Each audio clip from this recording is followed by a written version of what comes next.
नमस्कार मंडळी, मी पूनम समर्थ स्वागत करते आपलं पूनम समर्थ या मराठी यूट्यूब चॅनलमध्ये।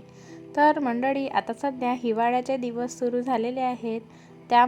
दिवसांमध्ये पौष्टिक तसेच उष्ण असे पदार्थ खायलाच हवेत। तर इथे मी बनवत आहे झटपट होणारे शेंगदाण्याचे लाडू। तर यासाठी मी 1 किलो शेंगदाणे घेतलेले आहे। ते मस्त खरपूस असे भाजून घेतले, नंतर त्यांची साल काढून घेतली आणि त्यांना थोडं बारीक करून घेतलं, अर्धवट बारीक केलेलं आहे। इथे घेतलेला आहे 3 पाव म्हणजेच 750 ग्रॅम गूळ घेतलेला आहे। हा लाडू गूळ आहे। त्याला थोडंसं अर्धा ग्लास पाणी घालून छान मेल्ट करून घेतलं आणि व्यवस्थित उकळ येऊ दिली। पाकाला किमान 10 ते 12 मिनिट व्यवस्थित शिजवून घ्यायचं। आणि बघा, नंतर मी पाक व्यवस्थित शिजायला हवा, तो जास्त कडक किंवा खूपच नरम सुद्धा नसावा।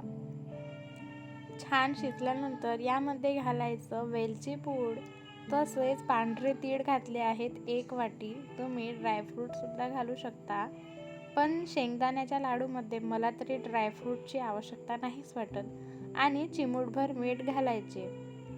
कुठलाही पदार्थ गोड करायचा असेल तर त्यामध्ये थोडंसं मीठ असायलाच हवं, त्याशिवाय काही टेस्ट येत नाही। आता बघा, 1 वाटी पांढरे तीळ आहेत, ते सुद्धा मिक्स करून घेतले छान। आणि आता नंबर आहे आपल्या शेंगदाण्यांचा, तर ते सुद्धा इथे व्यवस्थित घालून घेतले आणि मस्त असे परतून घ्यायचे। परतून झालं की लगेच पातेलं खाली घ्यायचं आणि छान हलवत राहायचं।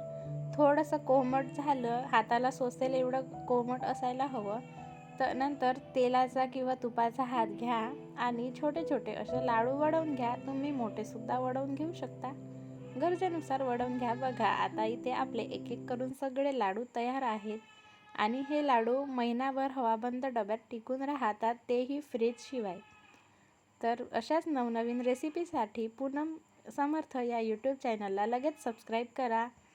आणि लाडूची रेसिपी तुम्हाला कशी वाटली ते मला कमेंटमध्ये सांगा। धन्यवाद। Thank you for watching.